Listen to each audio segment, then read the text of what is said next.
Hello, hello! Hey guys, wanted to go ahead and talk about a portable booth to help you get good sound no matter where you're at. And this is actually a portable booth.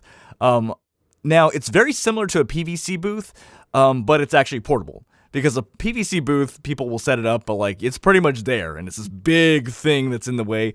Now, this is actually portable. You can actually take it apart, you can put it apart, and you'll notice this looks very, very similar to one of my other booth ideas before, and it is the same. The only key difference is that it's going to cost a lot more because we're making some changes on it. In the efforts to make it more simple, I'm just going to make it a lot more simple, but it's going to cost more, and it will work. Basically, what you need is two Vocal Booth to Go blankets. Okay, you can buy them off of the site, and you need one Amazon Basics folding rack, and then you need a puck. Now, when you put these together, you're going to have a portable booth that will work anywhere, and it doesn't matter where you are in the world, it doesn't matter who you are, it will work provided that the space around you is quiet, and it will give you fantastic sound. And I'm going to go ahead and show you guys how it sounds before and after, and go from there. All right, so I wanted to go ahead and kind of go over in a little bit more detail about why I feel the Vocal Booth to Go blankets work with this setup. And it's because when you really think about it, what I'm actually proposing is actually a cheaper version of two different models, and I'm going to talk about both models with you. The first is called the Tri-Booth. It's $1,500. And if you really think about it, it's just literally a tent frame. It's like a tent frame. I'm not kidding you. And it's like basically it's Vocal Booth blankets on top, and you only get one layer, right? And they're charging you like $1,500. I'm not shitting you, right? The second is the Vomo. What is a Vomo? It looks literally like, holy shit, it looks like the Amazon Basics folding rack. It's and you get one blanket, okay? My setup gives you two blankets, okay? And so it's much more layered, and you're gonna get better sound. And that's what I'm trying to say, is that it literally, all they really do is make basically a frame, and they put a Vocal Booth to Go blanket on top of it. Well, I'm pretty much doing the same thing. This is just an Amazon Basics folding rack that's going to cost you $25, and you're putting two layers of Vocal Booth to Go blankets, and it's going to work. The truth of the matter is, you don't have to use Vocal Booth to Go blankets. You can use moving blankets, you can use comforters, you can use pillows, you can use other things, but I'm just choosing and saying choose the Vocal Booth to Go blanket because it is consistent. It basically, no matter where you're at in the world, no matter where you are, it will work if you use it. Versus like pillows, it's very finicky, but this will work. So that being said, let's carry on. Microphone check, testing 1, 2, 3. 1, 2, 3. This is a Rode NT1 in an untreated space, and this is how it sounds, and here's an anime yell. Microphone check, testing 1, 2, 3. So, microphone check, testing 1, 2, 3. This is the Rode NT1 in the Amazon Basics folding rack with producer's blankets and pillows, and this is how it sounds. And now I'm going to do some yells. So, microphone check, testing 1, 2, 3. Microphone check, testing 1, 2, 3. This is the Neat King B, $99, or at least it used to. And now anime yell with a Neat King B. Mic check, 1, 2, 3.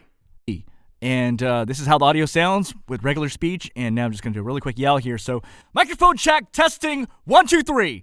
And this is how the audio sounds. And as you can see, all right, here's regular speech with a Neumann TLM 103 in an untreated space. And now I'm going to do an anime yell. Anime yell in a untreated space with a Neumann TLM 103. Microphone check, testing 1, 2, 3, testing 1, 2, 3.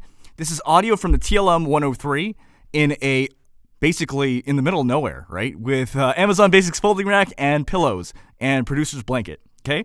Now what I'm going to do is just do a typical anime yell. So microphone check, testing 1, 2, 3, testing 1, 2, 3, right? In my opinion... All right, so let's go over a few things here to help you get the best out of your booth. The first thing I want to say is feel free to add more. What I do want to say is two Vocal Booth blankets are a great solid base to start out with. In many cases, it's more than enough. But for microphones that are particularly sensitive, I would say like the TLM 103, you definitely need to add a little bit more. And some microphones you'll find you don't need as much. Like I would say the 416 and the the NT1, because it's not as sensitive. So just keep that in mind. Some will require more treatment and some will require less. All right, so rule number 2, just make sure that laptops are not near your microphone. Even if you think it's a quiet laptop, what you want to do is put it outside of where the blankets are and put it there. Unless you have a fanless laptop, then it should be fine.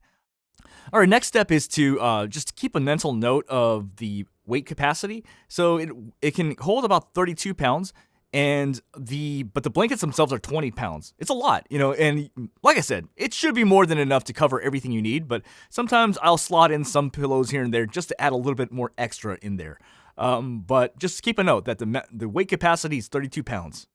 All right, another thing you want to check out is, so in front of the microphone, if you ever find that there's ridges in front of your microphone, you want to make sure you put towels to cover that, because what will happen is sound will bounce off that and it'll bounce right back and it'll give you like a kind of like a ringing tone to it, and you don't want that. However, at the same time, you want to make it so that nothing is really too close to your microphone, because if you do that, it's going to sound really muffled. And what's really important is you want to add a lot of soft, thick, and dense soft material around your microphone, but you don't want it like super close to your microphone because it's going to sound really muffled. So add some space. But again, you want to go ahead and make sure you treat those ridges, because it will sound like ringing if you don't treat those. So what I do is I usually put like a small little towel on top of there, and you really need to only focus on the ones in the front. Sometimes you actually can get the same types of racks at like Target, and you can the fronts are actually detachable. Sometimes I'll take out one of those. You don't want to detach too much of those because those are pretty useful to stack treatment on it. But just keep in mind that whatever's in front is going to ring. So keep that in mind. All right, so I wanted to go over another thing that's really important. So you couldn't see this in the video because I'm unfortunately the only videographer. But basically, you want to make sure that the blanket's flat behind you in the back of your head if you're doing any sort of major yells or loud shouts. And you'll notice that with the Tri-Booth and with the Vomo, they do the same thing, except mine's $25 and theirs is $400 and $1,500, right? So, yeah, I mean, basically, if you're gonna do a yell, just put the blankets behind your head. So I couldn't show it in my video because I can't angle it that way. So, yeah.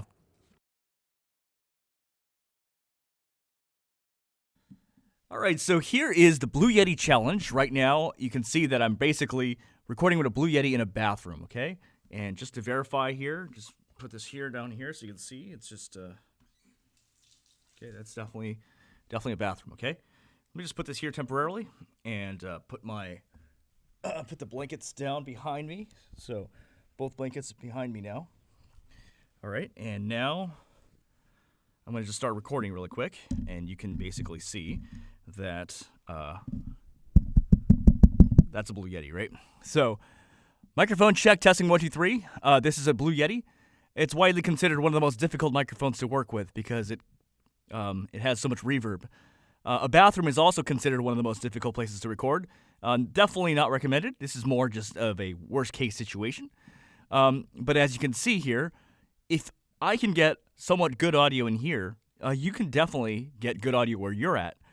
So now what I'm going to do is I'm going to do a really loud yell here. And remember, I'm in a bathroom with a Blue Yeti, okay? Again, just to show here, this is a Blue Yeti, okay? All right. Microphone check, testing, 1 2 3. Microphone check, testing. All right, I'm clipping there, but I'm not going to record this again. But just take my word for it, this is pretty good considering it's a bathroom and it's a Blue Yeti. You would normally get a lot of hiss. Not a lot of hiss, but you would normally get a lot of reverb, and it would sound like a bathroom. But when you listen to this track, it doesn't sound like I'm in a bathroom. And all right, so that basically concludes the video. I just wanted to show how you can actually basically have a portable setup, and this is my portable setup pretty much.